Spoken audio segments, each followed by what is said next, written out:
할렐루야! 안녕하세요. 대전침례교회 매운성 목사입니다. 오늘 7월 20일 함께 나누실 말씀은 빌립보서 4장 15절에서부터 20절 말씀 되겠습니다. 제가 봉독하고 함께 말씀 나누시겠습니다. 빌립보 사도들아, 너희도 알거니와 복음의 시초에 내가 마게도냐를 떠날 때 주고받은 내 일에 참여한 교회가 너희 외에 아무도 없었느니라. 데살로니가에 있을 때에도 너희가 한 번뿐 아니라 두 번이나 나의 쓸 것을 보내었도다. 내가 선물을 구함이 아니요 오직 너희에게 유익하도록 풍성한 열매를 구함이라. 내게는 모든 것이 있고 또 풍족한지라. 에바브로디도 편에 너희가 준 것을 받음으로 내가 풍족하니 이든 받으실 만한 향기로운 제물이요 하나님을 기쁘시게 한 것이라. 나의 하나님이 그리스도 예수 안에서 영광 가운데 그 풍성한 대로 너희 모든 쓸 것을 채우시리라.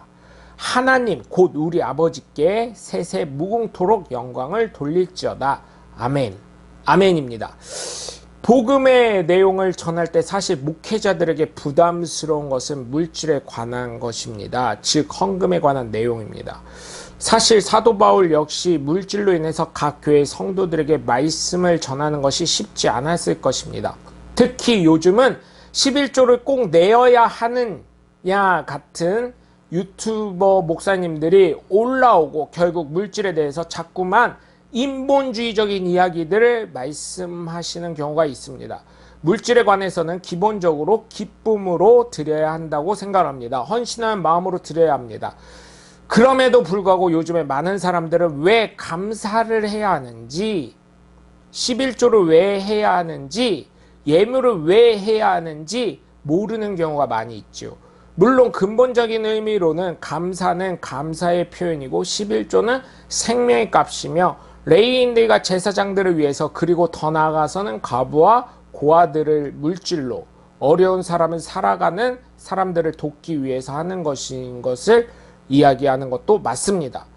하지만 분명한 것은 가장 먼저 하나님께서 일할 수 있는 건강, 시간, 생명을 주셨고 또한 모든 것은 하나님의 것이지만 하나님께 생명을 의탁한다는 의미로 11조를 드린다는 아브라함의 근본적인 의미를 되살리며 바른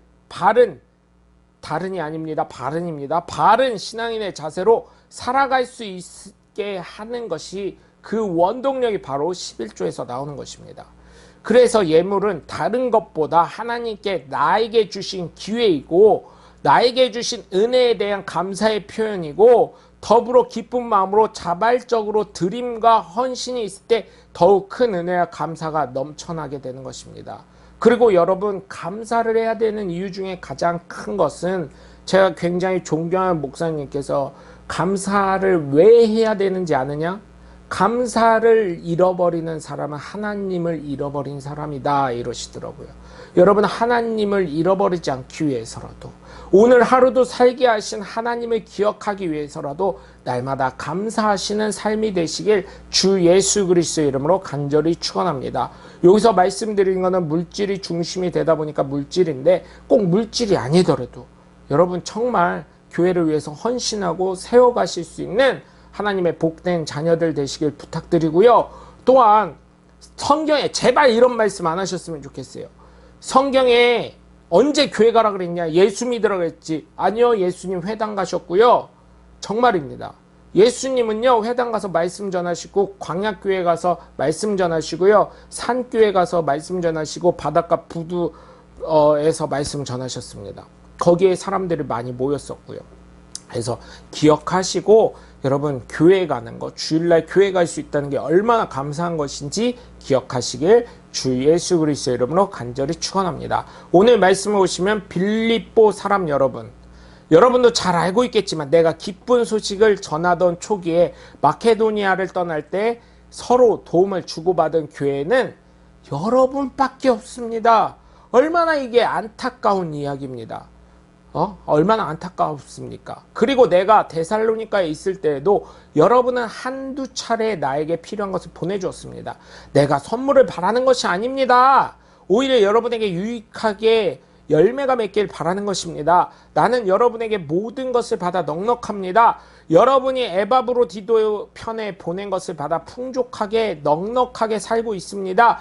여러분이 보낸 선물을 하나님께서도 기쁘게 받으실 향기로운 재물입니다. 나의 하나님이 그리스도 예수님을 통해 영광 가운데 그의 풍성함으로 여러분에게 필요한 모든 것을 넘치게 채워주실 것입니다. 하나님 우리 아버지께 같이 영광이 있기 길이 영광이 있기를 바랍니다. 아멘 한 거예요. 사도 바울의 선교를 위해서 빌립보 교회 성도들은 선교 헌금을 넉넉히 한 것으로 알 수 있습니다. 그런데 그 헌금을 통해서 빌립보 성도들에게 유익함이 돌아가기를 바라는 것입니다. 왜? 예수님도 심는 대로 거둔다고 하셨고 그럴 때 30배, 60배, 100배의 결실을 맺는다고 하셨잖아요.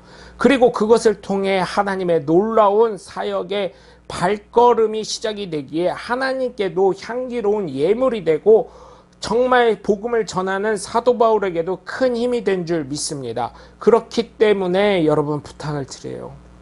여러분 정말 목회자는요. 여러분을 위해서 기도하고요.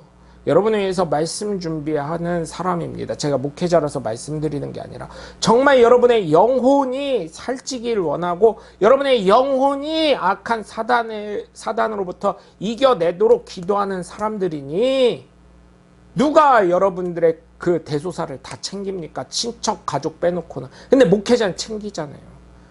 그러니 여러분들도 목회자를 한번 뒤돌아봐 주시면 정말 제가 응원하고 감사하고 하나님도 기뻐하실 놀라운 역사가 저와 여러분 삶 가운데 일어날 줄 믿습니다. 그렇게 되시길 주 예수 그리스도 이름으로 간절히 축원합니다.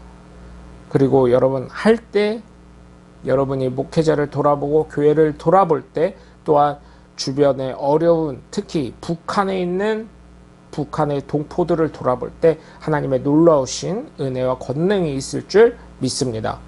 나의 생각입니다. 1번 나는 예물을 드릴 때 하나님께 드린다고 생각하나요? 아니면 교회에 준다고 생각하나요? 2번 나의 11조 생활을 기쁘고 감사함으로 하고 있나요? 아니면 의무적으로 하나요? 아니면 아예 안 하나요? 3번 내가 헌금을 하는 것에 대해서 본인의 교회에서는 바르게 쓰이고 있다고 생각하나요? 여러분 함께 해주셔서 감사하고요. 저와 여러분의 삶 속에 드림의 기쁨을 깨닫고 또한 드림으로 말미암아 심음으로 말미암아 예수님께서 말씀하신 것처럼 30배, 60배, 100배의 결실을 맺으시는 그래서 물질로 철광한 카네기보다 더 큰 물질의 풍요를 누려서 하나님의 살아계심을 체험하는 놀라운 은혜와 역사가 넘치시길 주 예수 그리스도 이름으로 간절히 축원합니다. 저는 대전침례교회 명성 목사였습니다. 감사합니다. 샬롬.